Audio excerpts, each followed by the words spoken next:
in the words of the warrior poet Ice-T, just hit record. Hi. Thanks for joining me. I'm James. I am going to sort some magic cards today, so yay for that. I have promised myself that I would stream for an hour from 11 o'clock, which is now. So here I am. Great. Timer on. So first thing we do on the stream is an accountability check to make sure that I am improving the stream every week and trying to make things a little bit better for myself and for you, my viewer. So I have fixed the green screen. Look. Well, I installed it at least. You can see my hat is still a little bit sparkly, which means I haven't quite got the color settings spot on, but it's a start. I have also installed an add-on that will do closed captions. So apparently it may be on by default in your settings, but you ought to be able to go to the cog. I think on iOS it's a little bit trickier. You might need to go delving into settings, but if you're on PC or on Android, you ought to be able to simply hit the cog at the bottom of the screen and enable closed captioning. Fingers crossed it's working for you. Did that. And also I can move my arm. I can't probably see it completely, but I can move my arm now without whacking into my microphone because I went to Bunnings and bought some nuts and bolts and chopped up some timber and made a very, very shitty mic arm. So that's great. Slowly improving things. I've moved the above camera up quite a bit higher. It was hanging basically in my eye height. So now that I've moved the camera to face front as well, so I can see you a little bit better. And that's, I don't know, good for me at least. Maybe not good for you. You have to look at my ugly mug. But hey, like we said last week, I'm going to make shit and you can choose to engage with it or not as you see fit. And if you're flipping through channels and you find me, hello, thanks for joining me. If you got the newsletter this week, thank you. And I hope you found it somewhat useful. It's a really nice card in Chinese. My nails need redoing. So many bag of holdings. I wonder if we've got more bag of holdings than we do. What was that thing last week? Shambling vent. So again, we're simply first lettering things today. Going through. We're going to keep first lettering. There turns out to not be quite as many. I mean, it's fucking thousands, but not quite, nearly quite as many cards as I feared that there were going to be. So this whole job will be a lot easier for me, certainly. And a lot of that has to do with the fact that you're here. I found out about an idea called body doubling, where having someone around, IJKLM, having someone around in the office with you, not necessarily to talk to or what have you, but simply being there is often enough to help people get over the hump of being able to do annoying, frustrating, irritating, or just, boring work. So I found that even if I am here by myself, even if I am simply talking to myself, it's better. It's better than sitting here not talking to myself, weirdly enough. So you can be Schrodinger's body double. It literally doesn't. I mean, that's not fair. It absolutely does matter if you're here. I would prefer that you are here. But if you're not here for whatever reason, don't worry. I'm going to sort cards anyway. And DEF, Flood of Tears. And there hasn't been one of these yet. I haven't had a big burst out Flood of Tears. Poker nuts, we're all talking to ourselves. Sometimes other hear us. You have the best intro. I'm glad that worked. I still haven't got on my list of improvements for the stream is the audio walk on notifications. So Nuts, yours is still audio. Yours is still text only at the moment, and I'll get to it. I promise. I'm getting a little bit more familiar with how the software works. So I ought to be able to do that, I think, by next time. Hey, Draslinch is here too. Hello, hello. Have I opened any new Caprica? This is the new one with it's the weird, like, Chicago gangland, like New York gangs set. No, I have not opened any. I have not opened any magic boosters for, it's at least a year. Probably, I'm okay with being a bottom half of the pro. You're not even bottom half. It's something that it's something that I think is really important, and I would like to be part of the stream. Like, for example, I still have, I don't know how I'm going to show you easily, but maybe I'll just do this. Like, the whiteboard from the last time we streamed is still here, and your name is still, like, right on top of it. So never fear, Gunga dear. You are front of mind. Demon crime lords. Yeah. Look, to anyone who thinks that that's a great theme, more power to you. I think it's really silly.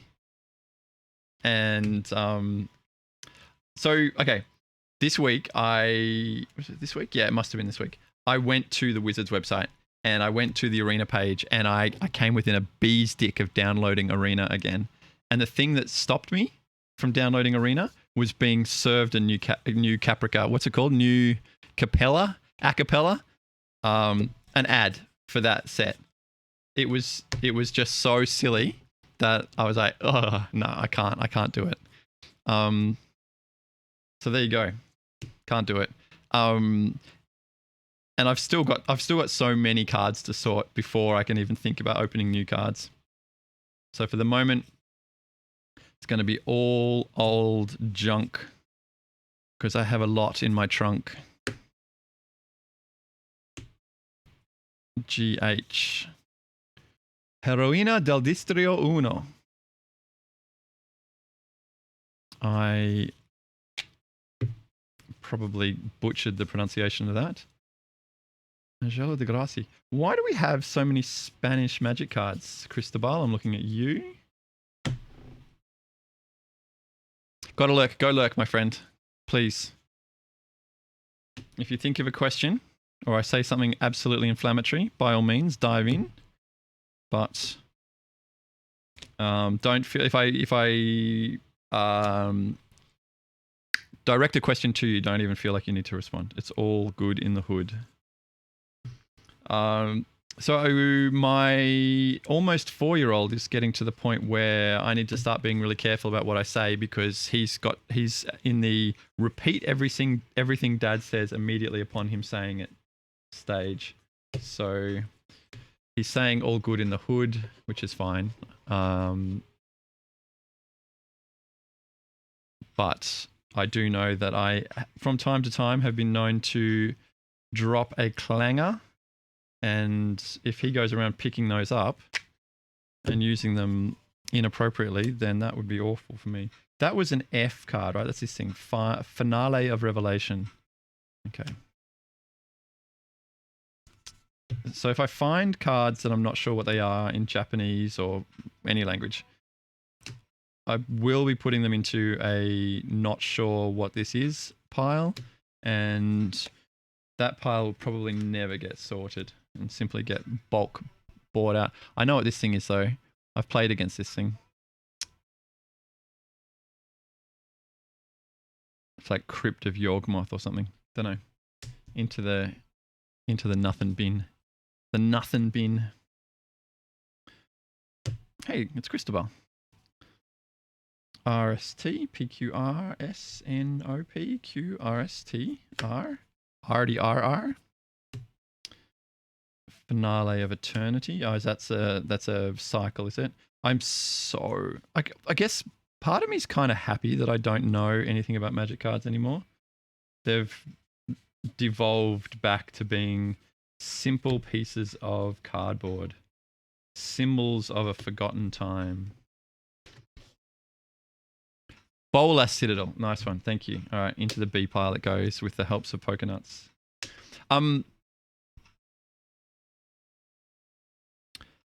Nuts, did you message me on Steam and I haven't responded? If so, I'm sorry. My apologies. If not, good. But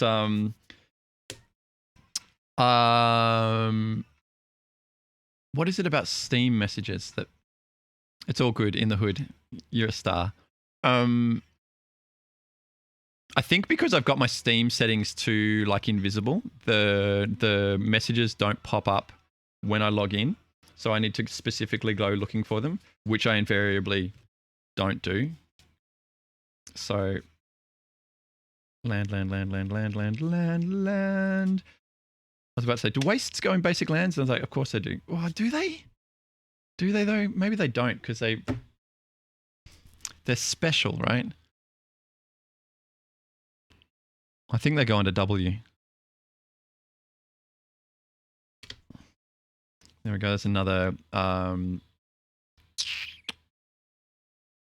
What's it called when it causes arguments?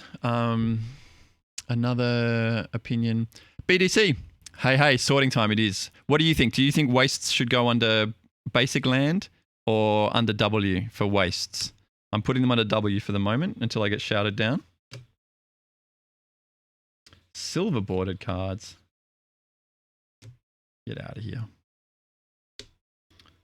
Dr. Julius Jumblemorph. He's every creature type. Basic land? Oh, I don't know. I keep asking myself, where would I look if I knew nothing about Magic cards? And like,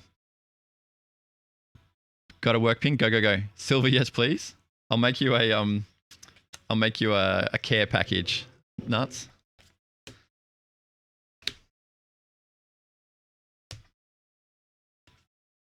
Twiddlestick charger.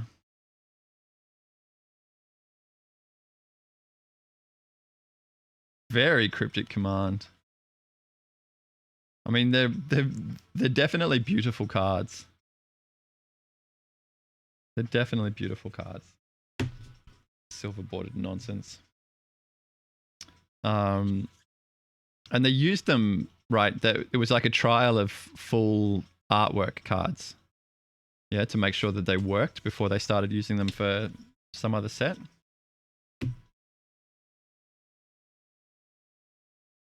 Lucy in the sky with diamonds. Upside down preordain. Moss. This feels similar to the cards we were sorting the other day, where there was stacks of these. Was there a special commander set? There must have been. GHI. I think I's are going with K's today. CDA. Now, I'm trying to think. There was something I did want to talk about today, but I'm not really sure.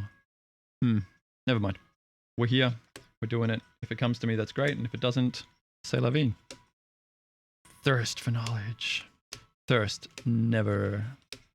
Thirst has no curfew. That's what the line is. Thank you, Brain, for coming to the party. I appreciate it. Always a pleasure for you to show up. Foundry Inspector. That's a real card.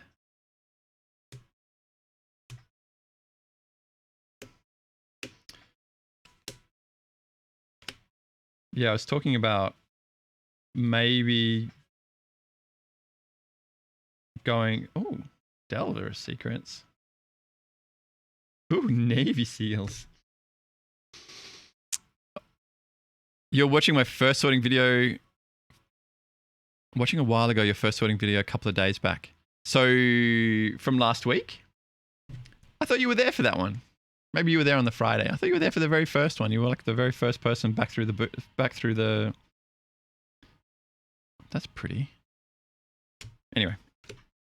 Thank you. I had a couple of people reach out and say that it was interesting to watch me relax, I guess. Like I started off really nervous and unsure of myself, but then as a few of you guys showed up, it reassured me. I guess this sort of thing is always easier if there's someone to talk to. But as I was saying before, I'm going to talk anyway. So even if there's not anyone here to talk to, I'll talk to myself. And that's when Nuts said, we're all talking to ourselves. Some of us just listen, which I think is quite poetic and lovely. My bot's being cheeky again. Man, this card is such a beast. From a rules point of view, Volrath's Shapeshifter, from a rules point of view, it's an absolute nightmare. And when this stack first got introduced, around 6th edition, this card caused a lot of trouble. And there was a way that you could use abilities on the card and put them on the stack and then respond to that stack by activating this card again, changing the underlying creature, which would then have the abilities resolve on top of it and become something else. I won a lot of games with that. I played in a PTQ with that deck, and the guy that ended up winning the PTQ, I was the only person that beat him in Swiss. I didn't beat many other people, but I beat him, and that was exciting for me. He ended up becoming Australian champion at one point. Stifle, these look like they were once my Stifles. Why do you say that? Because they're Japanese. Serum Visions. The stack. Friends don't let friends stack damage. What remind is that from? Cool. Remind is such a sweet spell too. I remember watching, I was judging and I was watching some games being played, and one player was completely locked down by Teferi, couldn't do anything, and eventually managed to play Wrath of God without while his opponent didn't have a counterspell, and so he's like, at least this will get rid of Teferi, and the player bounced Teferi back to his hand, which freed up the Wrath of God player to do whatever they wanted, and so they remanded their own Wrath of God back to their hand and then attacked for the win. Like, chef's kiss. Like, it's moments like that that really remind you that Magic's a pretty awesome game. This also, Hobba Hobba. This is one of my favorite cards. A clone I can cast off a Mishra's Workshop? Yes, please. Rico Dread! Hello, welcome back. How are we doing today? I'm sorting cards and reminiscing about the good old days when Magic made sense. It was a long time ago. I'm doing pretty good. I've had some coffee. I've had some. This is a good stream because it's got Magic cards on it. The Gitrog monster, such a monster. The Locust God, Sphinx's Revelation. Holy moly, that's a big card. Big card. One Nationals.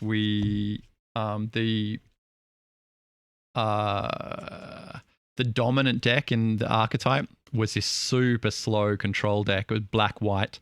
And I'm trying to think what the archetype was called. Anyway, in those days, the finals were like best of 5, untimed. And holy shit, those finals went on for hours. Hours and hours and hours. It was always kind of sad at the end of like a GP or Nationals, where Nationals less so because there were side events being played as well, but still true to some degree that while the finals were being played, like this should be the most exciting matches of the whole weekend, we're also packing up the venue. So you end up with these titans of Magic playing in front of whoever's plane hasn't left yet and whoever doesn't have to get home at the end of the weekend. So you have a limited crowd of real hardcore people in an empty hall, tables and chairs being packed up around them. Like I specifically remember Anatoly Lightfoot's GP win in Brisbane, and I'm pretty sure that their table and chairs were the only ones left in the entire venue at the end of their match. It was super sad. Tell me the stories of when Tarmogoyf was under $5. Okay. My second Pro Tour that I went to was Pro Tour San Diego. And having been to one Pro Tour already, I went to Pro Tour Geneva like 3 or 4 months previous to that. I knew that the judges like to draft and there'd be an opportunity to draft. But I didn't want to presume that there would be product available. So I was sure to take my own boosters to San Diego. Now, San Diego was... Just trying to think, was that the... Yes, it must have been. That was the Two-Headed Giant Pro Tour. So lots of people in the side events and what have you were playing this card called Tarmogoyf. And I thought it was a bit of a funny name, and there was a few people talking about how good it was and yada yada. I'm not entirely sure how much it was. Look at this. It's an avant-garde, a post-avant-garde Kelduran outpost. So the reason I bring that up is because we did draft later that night. After the Pro Tour, we drafted HIJK. Yeah.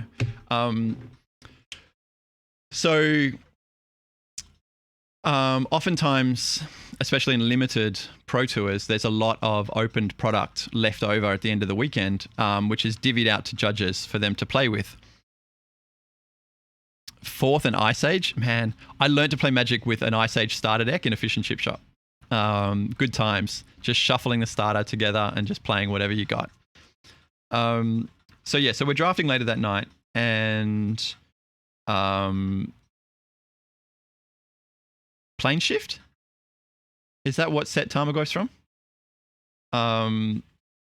Was one of the sets that we were playing. So I'd bought a draft set with me of regular boosters. Now, you may not know that with product that's been opened for Pro Tour, all of the foils have been taken out because they don't stamp very well and they don't appear, they don't look good on camera a lot of the time. So no sleeves, kitchen table. That's the best Magic for sure. So we're drafting, I think there's probably, I don't know, 7 or 10 of us, some stupid number of people around a table drafting, and giving out packs. And because I had real boosters in my pocket and the Pro Tour packs were a little bit special to me because they were stamped cards, I put them away and used real boosters. So of course, in my was it Plane Shift booster, my rare was Krovax the Cursed, the white guy, who's quite good in limited. But I also got a foil Tarmogoyf. And because everyone had been talking about him all weekend and it was foil, I was like, maybe I'll take the Krovax. I don't know. No, I will. I'll take this foil Tarmogoyf. I'm sure it'll be a good card. So fast forward, we're building our decks, we're playing cards, we're drinking beers. One of the level 3s from Mexico, one of his friends was dancing around with a big bottle of tequila and just filling up everyone's glass with tequila. It was loads of fun. So we all got a bit sloshed, and we're drafting, we're playing with no sleeves. And I'm attacking with my Tarmogoyf, my foil Tarmogoyf, through puddles of beer. Just no one cares. It's great. And at the end of however many rounds and games we played, no idea. As I said, we were a little bit under the weather. one of the judges from America was like, "Hey, can I buy that off you?" And I'm like, "This thing," and it was a foil, water damaged foil Tamagotchi, and he's like, "Yep," and he gave me $20 for it, and I was stoked. Like, what's not to love about that? Little help. What is this thing called? It's not Canopy Vista because that's Canopy Vista. Unless Canopy Vista's got a different. Has it got different artwork for the? That's. Don't know. Bargain, exactly right. Absolute bargain. Cheaper, half the price. Got Brushlands. Academy Ruins. That's a real card. Holy moly. Brushland. I've put all my Bs on my C pile, haven't I? What a goose. What a goose. Alright. Brushland. Not too bad. It's all going to be okay. Alright. You can sit there in the maybe pile until we know what it is. You think it is a Canopy Vista? Like, it's right next to Canopy Vista. We've said, oh, it has the same, you're right, it has the same card number. Oh, you know what it is? This one's special. The non-foil one is special, not the foil one. This is a Chinese pre-release card. Canopy Vista. And this one down the bottom here says promo. So that's a promo Canopy Vista for some reason. Who knew? Weird. 234 of 274. It is. On my list of improvements for the stream is is changing this top camera so that these are all a little bit more readable. Blink Moth Nexus. There's another real card. Balduvian Horde was more expensive than Force of Will. Yeah. Trading a Mox Pearl for a Shivan Dragon and being super happy to get the dragon. Richard Ports. What's wrong with this picture? So gold, silver, tokens. They can all go over there. River of Tears. Rootbound Crag. Okay, so that means that this is...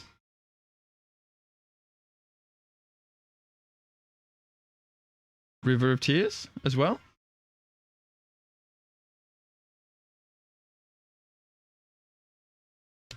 I'm going to assume it is, even though it's next to a secluded secluded glen.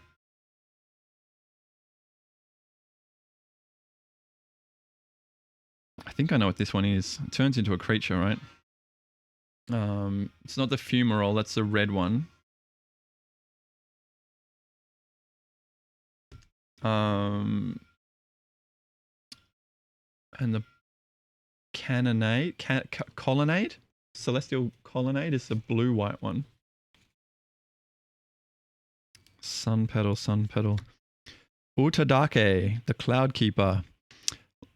Starting with Innistrad, looking at Snap Customage and wondering what the hype is about. Yeah, like it's a 2-cost 2/2, right? It's got flash. Woohoo. Definitely. All these people telling you that like fetch lands are what's the point of playing a fetch land? Fetch lands are pretty boring. They don't do anything. And I mean, that's another great thing about this game, right? Is that curve of... I did it again. I put my Bs on my C. What a goose. That curve of learning some of the depth of the game. Learning just why, I don't know, a knight is better than a bishop. Evolving Wilds is better. You don't have to pay life. See? Yeah, and I mean playing life gain at all, generally, right? Playing life gain because it stops you from losing. I think the first person who explained to me that it doesn't help you to win is a more important thing about life gain than it stops you from losing. If you're not trying to win the game, you're simply delaying the inevitable. Inevitable.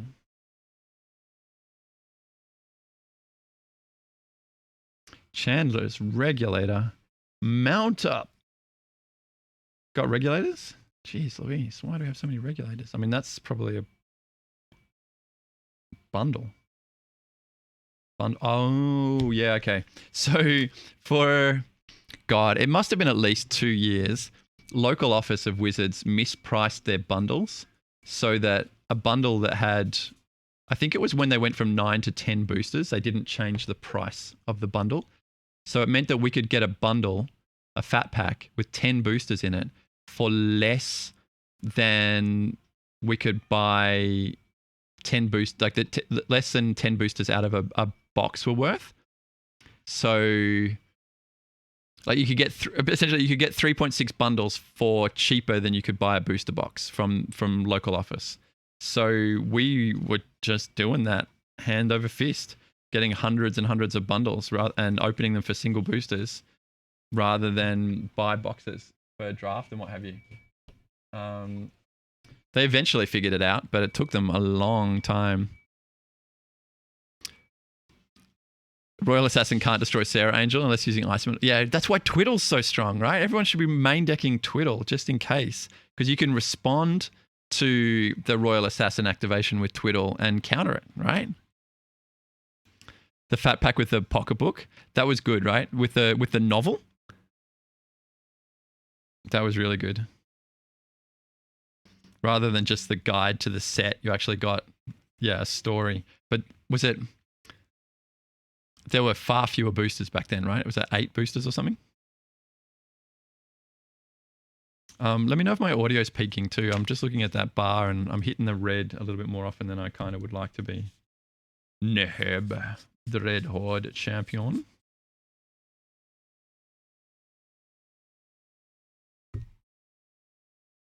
It's the Rix factor. Oh, another platinum hit. Playing this guy in Arena was so much fun. Yeah, the Kamigawa era definitely had novels. Eliminate. Look at that guy. Luthri, eliminate, venerate.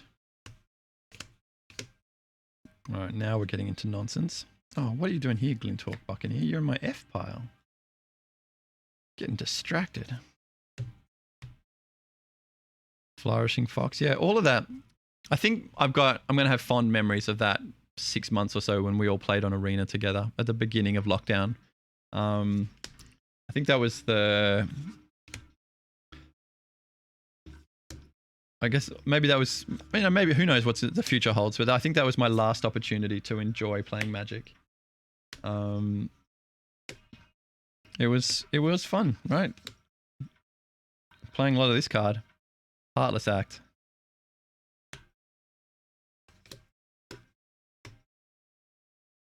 God, I actually have to sort cards here. There's not little piles of all the same letter. Don't know what I'm going to do with myself. How many Dark Ascension boxes did you get into? I wonder if the statute of limitations is over on the Dark Ascension story. I wonder if I'm allowed to tell the Dark Ascension story yet. Let me speak to my people. And if I'm allowed to tell it, then I'll tell you the Dark Ascension story. Yeah, we were hand over fist. I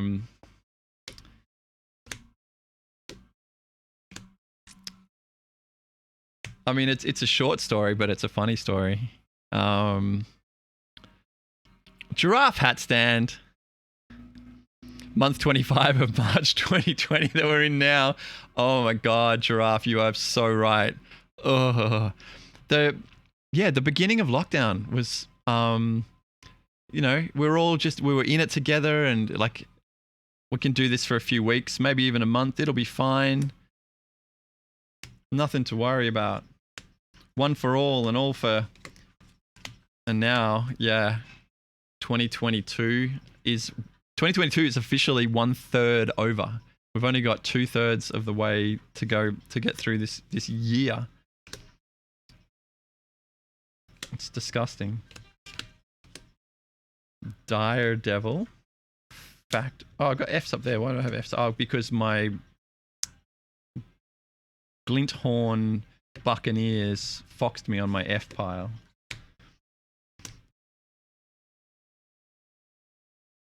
This is Louis, in case you remember the long gone players. Louis, how could I ever forget you? Oh my god. Are you kidding me? Don't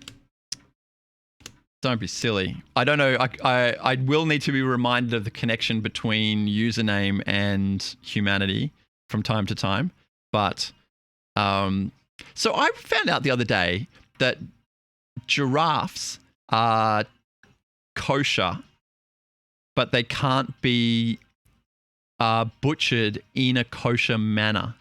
I mean, they probably could be, but one of the rules about kosher butchering is that the blade must be twice as long as the animal's neck, right? And that's where butchering giraffes fall over. Like otherwise, they have all of the characteristics required to be kosher, but for the length of their neck. So there you go. There's a small piece of useless trivia to take with you to Christmas dinner. Doesn't mean it can't happen. That's right. It's super awkward. Yeah. It probably becomes a 2-rabbi job at that point.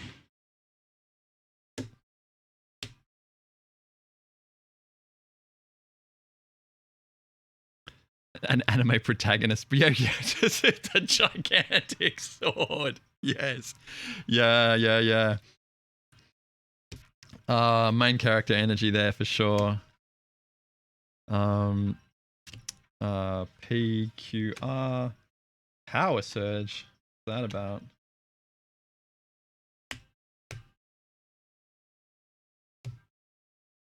It's a real card. That was worth a bunch of money at one point. Confident it's not anymore. Oh, how the mighty have fallen. That's a real card. Overabundance, Furnace Wrath. These are all real cards. I mean, historically real cards. Perhaps not real. Real no longer. Hondens. Extinguish all hope, ye who enter here. It's curious how many of these small piles have been somewhat sorted. There was a level 5 judge when I first started playing called Rune, who used to collect Mother of Runes and then get his mother to sign them. These cards certainly have been printed by the game company Wizards of the Coast. Yes, indeed. These are... Look at this. It even says it on the back. Magical cardboard. Mox Tantalite? What the motherfunk? Oh, that's cool.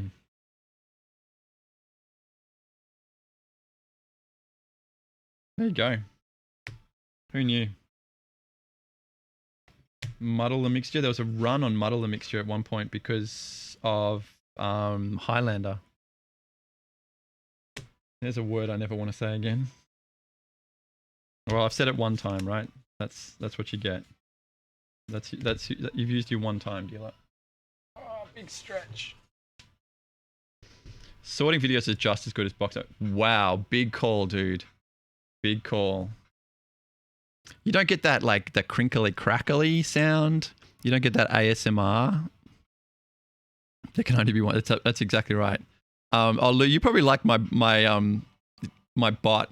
My what's the opposite of being a grammar Nazi? Someone who's just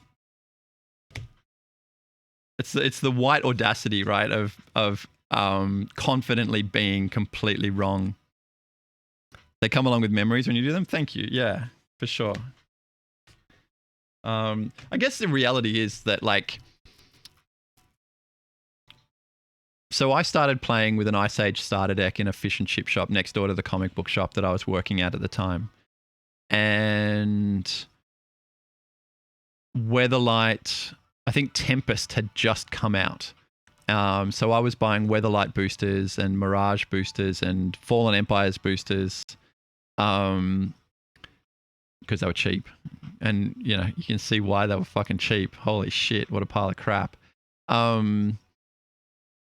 So Tempest had just come out when I started playing. And then I basically finished playing at Ikoria. And I went to a dozen Pro Tours. Grammarchist. Yeah, I like it. An anarchist. And some kind of grammarchist. Yeah, that's close. I like it. Basically, I've come full circle on grammar, and I've landed on if the person you're talking to understands you, then you're communicating fine.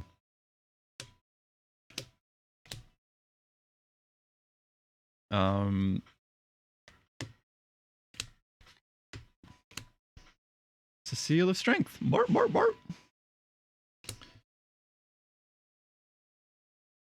Playing Magic. Twin Modern. Oh, yes. Trying out how to win when all, yeah, how to snatch victory from the jaws of defeat. It certainly is a lovely feeling to go, oh, wait, hang on, here's a thing I can do. Clout of the Dominus. Underworld Dreams. And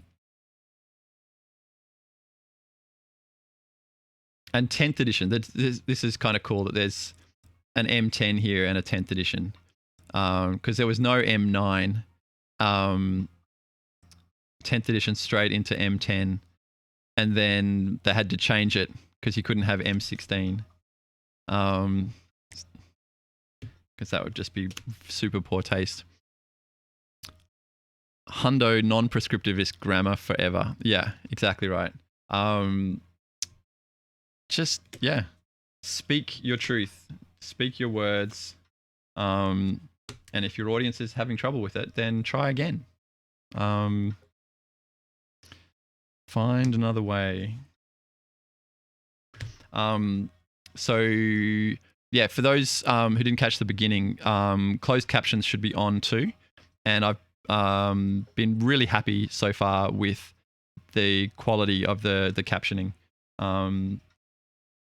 I mean, I enunciate fairly clearly, and but it's been good with the accent and the speed with which I talk and what have you. So so far so good. HIJ Scoot Swarm.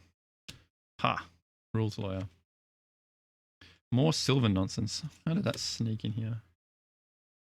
Jester's Mask. The card's seen some battles. That's a real card too. Blowing up creatures. Deft. Moonring Mana. Foiled Dragon. Oh, that's right from Thingo McGee. Silver bordered nonsense again. Hundo. I like it. 100%. Pretty.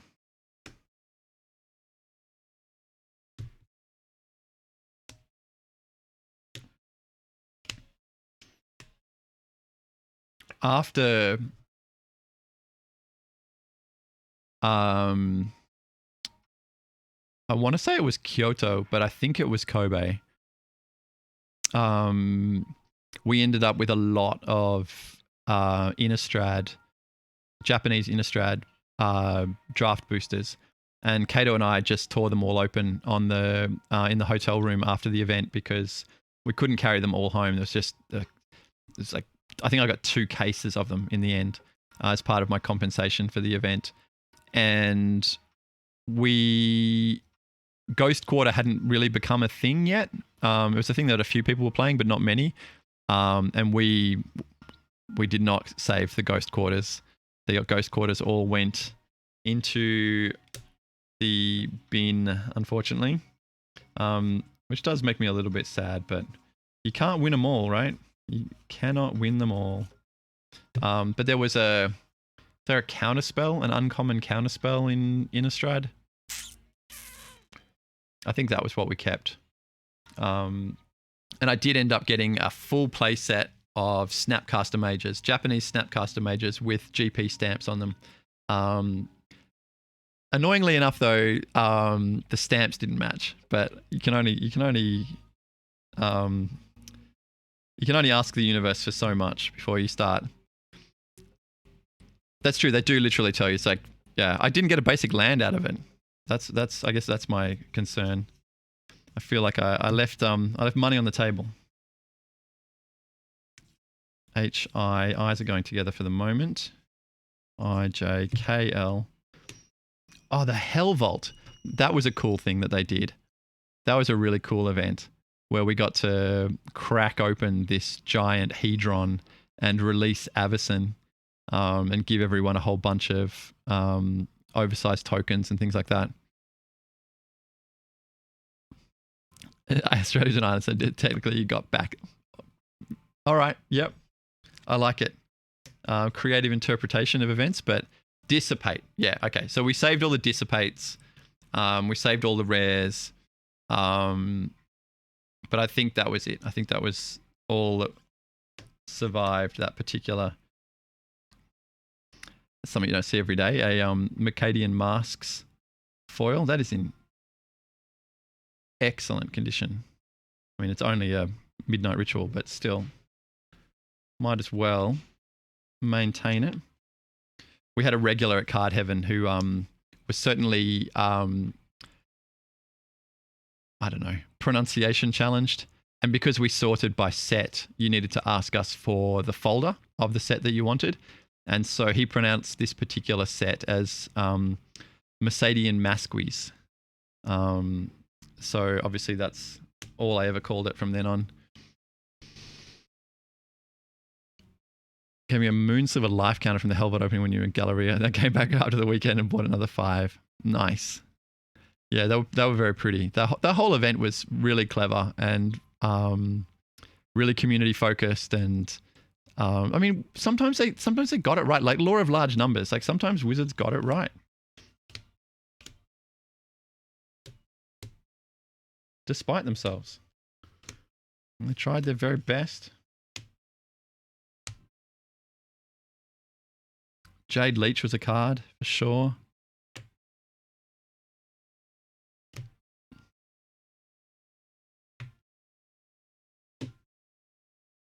Kite Sail Freebooter. Keen. The midnight events. Yeah, the midnight event where the security guard from Galleria came and hassled us because we were taking tables and chairs from the food court because we had too many people show up. That was pretty great. Early days Mirage, no one used how to play Lion's Eye Diamond. Yeah, I've heard a few people talk about Lion's Eye Diamonds getting ripped up because they were so garbage. You know, just a heartbreaking card to open. Did you guys figure out what this one was yet? It's Battle for Zendikar 244, if you want to look it up. Okay, so now we're going to go to the end of the alphabet and sort everything by first letter and go from there.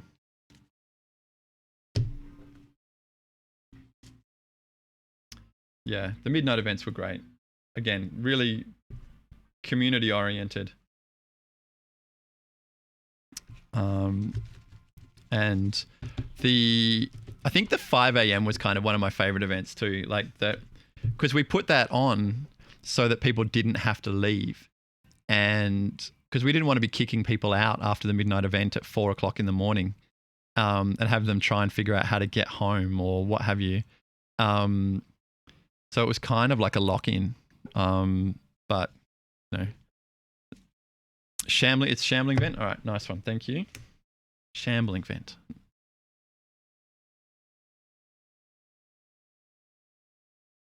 Yeah, that sounds right because he's shambling and venting. Okay, yeah, I'll allow it. Thanks, Rico.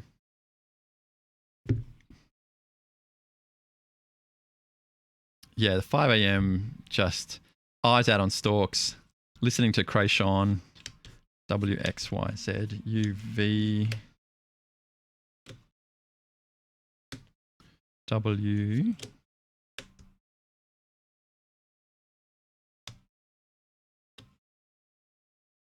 W, WWW, this is the thing that turns into a demon, is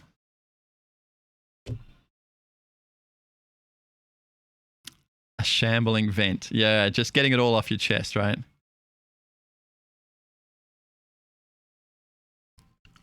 Yeah, there's something about midnight pre-release which was kind of nice, especially like you'd get those people who were so fired up for Magic that they would play the F&M and they would kick around afterwards for an hour and then get into the midnight pre-release, then play the 5 a.m., then play the 10 a.m. And like we were getting to the point at Lab where when Wizards changed the rules and let us run as many events as we wanted, like we had to stop ourselves from just being open for 72 hours. And like there would have been positives to that for sure, but the team would have just burnt out. We were already having trouble with having a team full of people that loved Magic, because they would work the Friday shift, play all Friday night, and then try and work the Saturday shift. We ended up having to just say, no, we can't do that. You need to rest. Too many mistakes were being made. Okay, I've got my wastes again. I think it's going under W. There's nothing you can do about it. It's happened. Got into midnight, stayed past the last Arvo event. Yeah. The place certainly got a little piquant those days. I tell you. So at Lonsdale Street, with the staircase that went up through the middle of the building, at the top there was no ventilation. The building was so badly designed, but it meant that I could come out my front door of the apartment, and from the smell, I could tell whether we were having Magic or not. But also, on the days when we had like the Super Smash Brothers events, it was a completely different fragrance. Completely different. And then there were days like when it had been raining, but we didn't have Magic events on and the place was full of board gamers. Different again. Like, there were times when that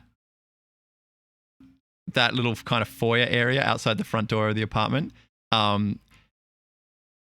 was almost foggy. Was that Steamworks? No. So you're right. Steamworks was in Latrobe Street. And when I say Lonsdale Street, I mean Little Lonsdale Street. So big Lab 4. Steamworks was great too. I was going through some old photos the other day and I found some pictures of Steamworks. It clearly had a leak in the roof at some point, and underneath the suspended ceiling, like the office kind of style suspended ceiling, between that and the roof proper was a gutter that had been built out of cardboard and garbage bags and suspended with empty DVD covers and just rickety plumbing arrangement in the roof. Just, oh man, we really did find some pretty derelict buildings that were well and truly on the way out.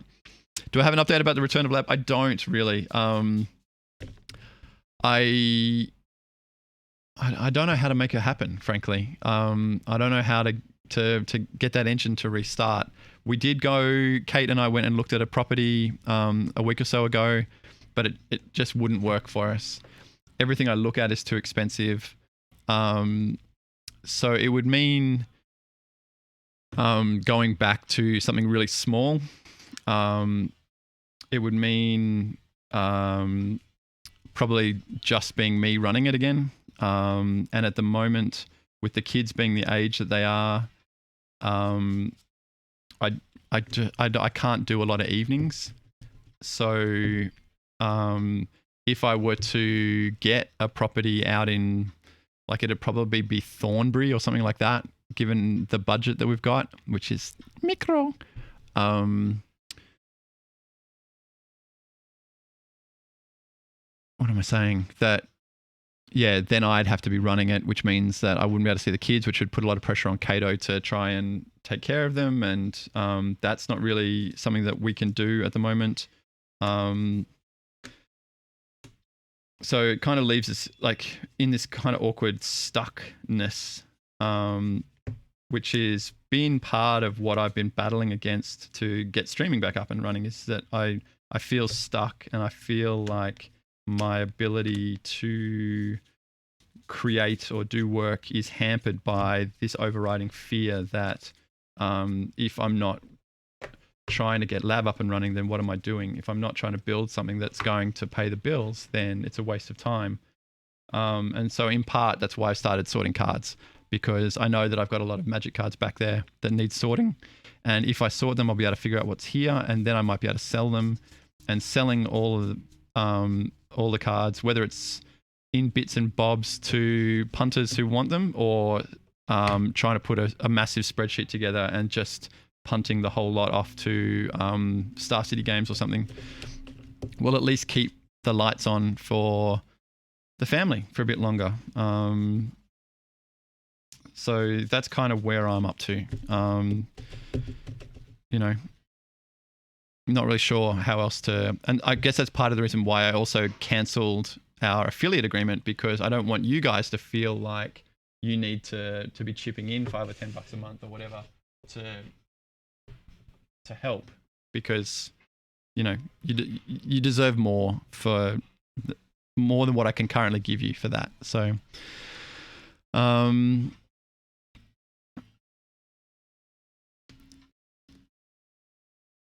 oh yeah, Andy always changed Steam events to Steamworks. I have 2 requests listed as high priority at the same time. You have 8 hours also work. Oh, one of them's actually solved and the other should be within another team. Huh. So you went from being massively overscheduled to now having nothing to do? Perfect. I definitely, yeah. Lou, you're right. The CBD foot traffic isn't remotely where we would need it to be to go back to the city. And the landlords in the CBD still want pre-lockdown prices. They still want to get full price for their properties. And there's nothing. I mean, you can see this in the housing market as well.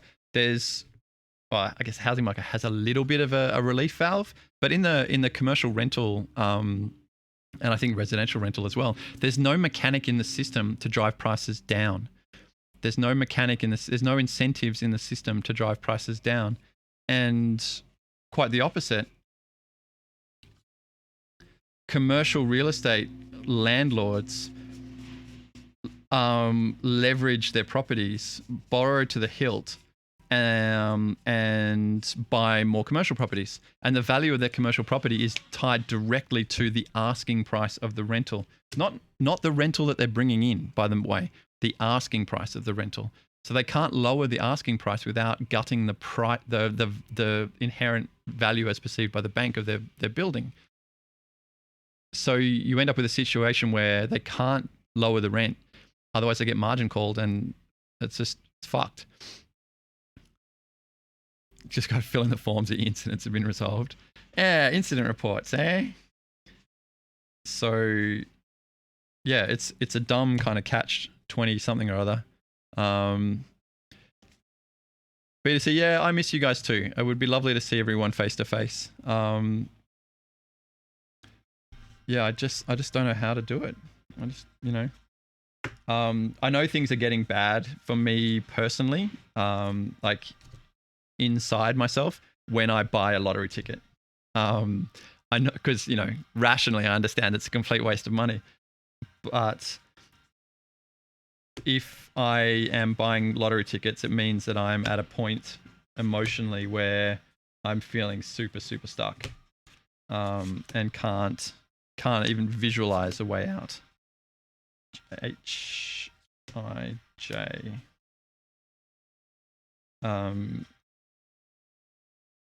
And so, yeah, full disclosure, I, in the last 3 months, I've probably bought a lottery ticket a couple of times.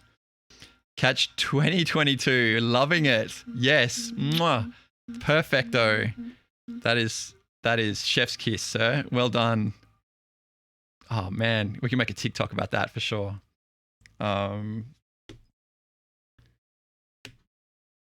Love it.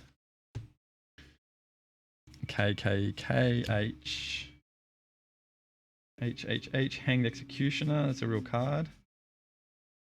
Hero, Hanged Executioner, icon. Okay, great. These are probably got some H's in here too. Maybe not. Who's just commenting on Romania's TikToks. Who's Romania? Not the country, surely. Every time I post something, I think, thanks, Romania. Great work. Literally the country.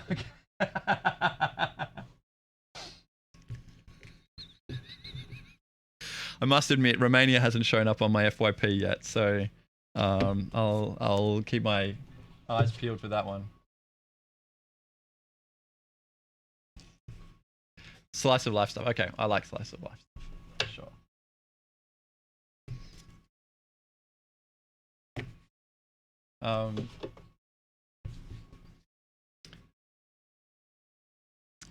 Oh wow, okay. Nice. I get a little bit of wood carving stuff on my FYP. A little bit of old Chinese women making tofu. Lots of anti-racism stuff. Oh, here's something I wanted to talk about. So there was a study done of some, I want to say tribes people because I'm pretty ignorant, but a group of people that hadn't been exposed to kind of Western teachings, and they were asked about color, and they were shown a bunch of color, and it turns out that these guys, these people didn't have a word for blue, so they were shown a color wheel with like 7 quite different shades of green all the way into a blue, and they could name all the colors. And to them, they were all green. They were all greens. And I thought that's kind of interesting. And then they were shown a different color wheel, which had 7 exact same shades of green, with one just infinitesimally slightly different shade of green, and they all immediately chose I could point out the different green because they had a word for it. They had a word for this specific off green shade of green. And the authors of the study were writing about how difficult it is to talk about something if you don't have any language for it, which I thought was a pretty interesting kind of takeaway. And subsequently, I've been thinking about that and how it applies to myself, because as a white person, I love to center myself in every conversation.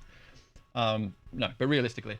So TikTok taught me a lot of words that I didn't know. Like I didn't know what AMAB was or AFAB was or ACAB was. That's kind of a bit different, but there was a woman who posted about being not pro-choice, but being pro-abortion, and the difference between being pro-choice and pro-abortion. And I thought that was a really interesting take. And that kind of opened my eyes up to a lot of things. And subsequently, I've learnt words like misogynoir, which I had no idea about. But now that I am aware of it, it's something that I can look out for and something I can, kind of maybe search through myself to find. And I think TikTok's done wonders for me having an opportunity to consider and address things like my fat phobia and internalized ableism, and things like this, like things I didn't even have a word for, let alone an understanding of. Like the difference between non-racist and anti-racist. Exactly right. Yeah.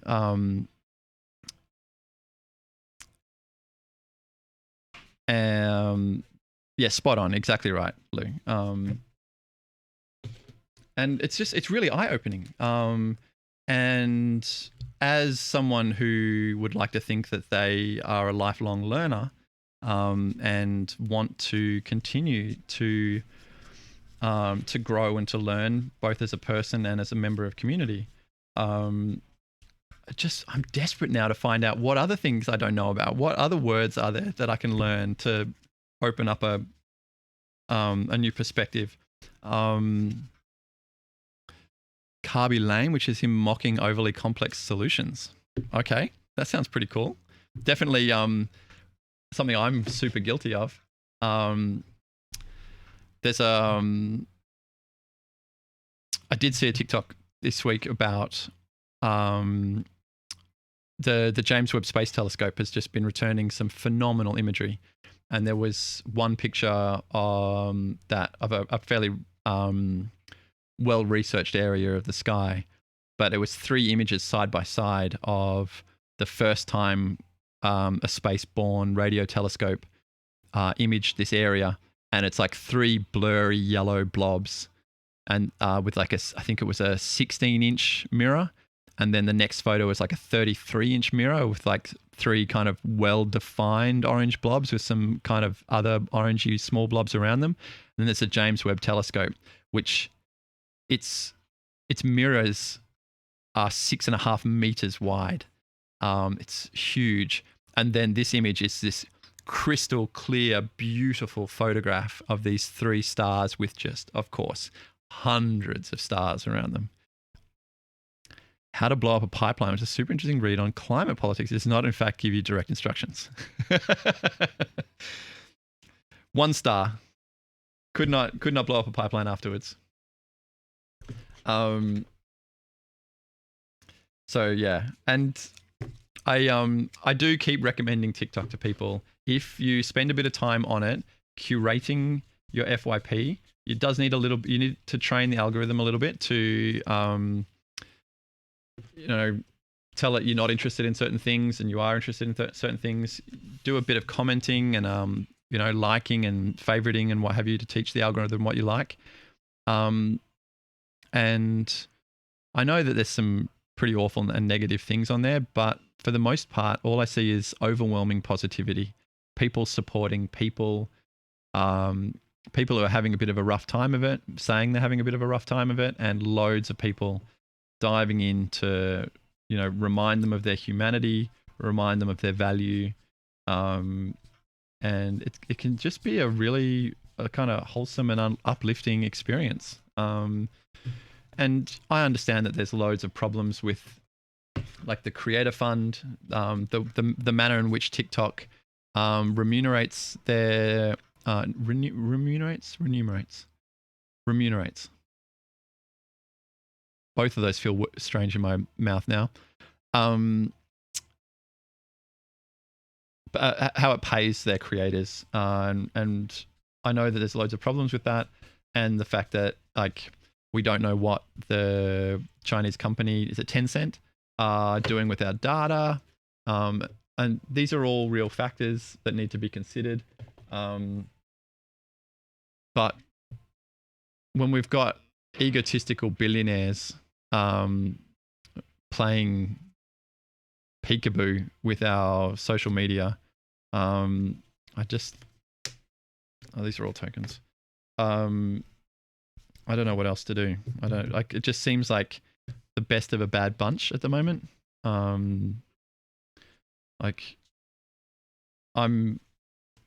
even with those caveats, I'm prepared to recommend that people have a go at TikTok. Whereas I would never recommend anyone install or log into Facebook. Just a absolute shit fest. Azio called me after buying it 1 star. Look, if you're not on a list somewhere, you're not trying hard enough. Okay, I have alpha sorted 1.5 whole rows of a 5,000 count box. So that's probably, I guess it's 1,500 cards. Never Facebooked, yeah. It's the way to go. The form is less important than the bonds we make. The friends we made along the way. Exactly right. The real treasure. So, speaking of treasure, friends, I have been streaming for just over an hour now. I have sorted my cards. I have done my assigned task for the day. Strava. I have never heard of Strava. Friend game is the end game. Vance, you're here again just as I'm winding up. You donkey. It's for running and bike rides. Oh, no, I have heard of Strava. Right, yeah, no. So I don't do either of those things, so it's definitely not for me.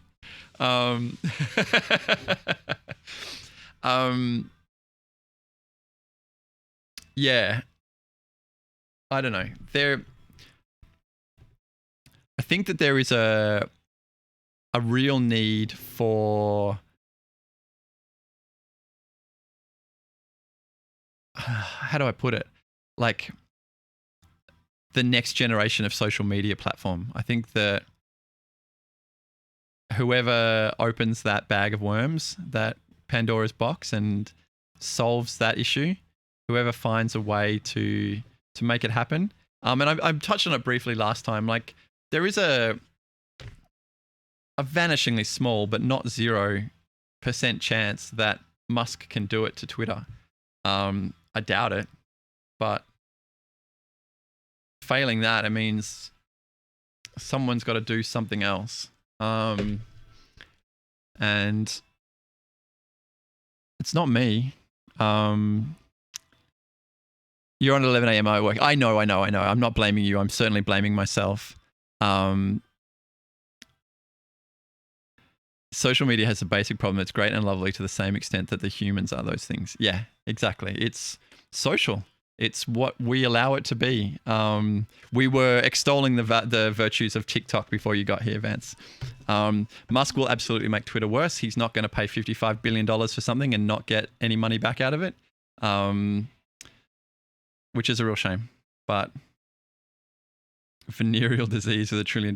Did you see AOC take him down a peg, or try at least? I don't know how many pegs he's got. But yeah, she was talking generally about billionaires with ego problems controlling social media. And he responded with like, stop flirting with me, I'm shy. And she's like, I was talking about Zuckerberg, but go off, I guess. Much like money, we made the system, so we have it in us to make up a new one. Yeah, I think so. And money's a really complicated system with a lot of layers of accretion over time. And we definitely have the opportunity. God, if we had universal basic income, I feel like so many new technologies would be created so quickly. All of these super smart people no longer struggling to make ends meet. All of these super smart people who all of a sudden have an hour or two a day to think and dream and write and draw and talk and paint, and just imagine. Holy shit.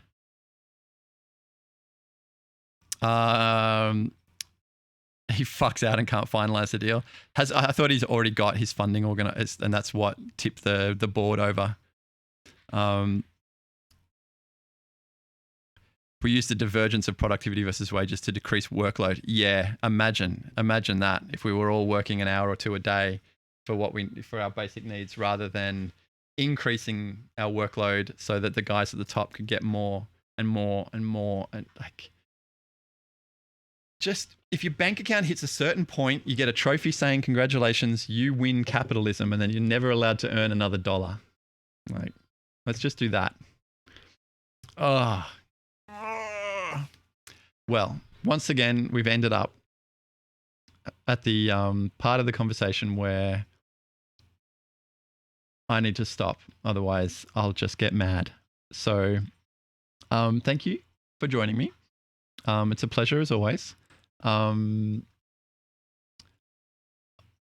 am trying to figure out how to turn what I'm doing and talking about into something a little bit more coherent, and maybe a series or something that I can do for YouTube or something. Like I want to turn, like, I think in my first stream last Wednesday, first stream back, I said that once upon a time, I used to have big ideas. I used to have these grandiose plans and ideas, and that I found myself, while I've been quite turned inward, my ideas are getting kind of meaner and smaller and harder. And that makes me sad. So I want to have big ideas again. So what if we just put people in jail when they hit $100 million? Perfect. Yes. Sign me up. Thank you guys. Thanks Lou. Thanks Rick. Thanks Vance. Thanks Pokernuts. Thanks BDC. Thanks any of the lurkers who are hanging out, lurking. I will. So my kids are in organized. I wanted to say school, but one of them's not in school. Like organized care, Monday, Wednesday, Friday. So I'm hoping to be back here on Wednesday. And yeah. If I don't talk to you between now and then, I will see you there. So take care. I love you all.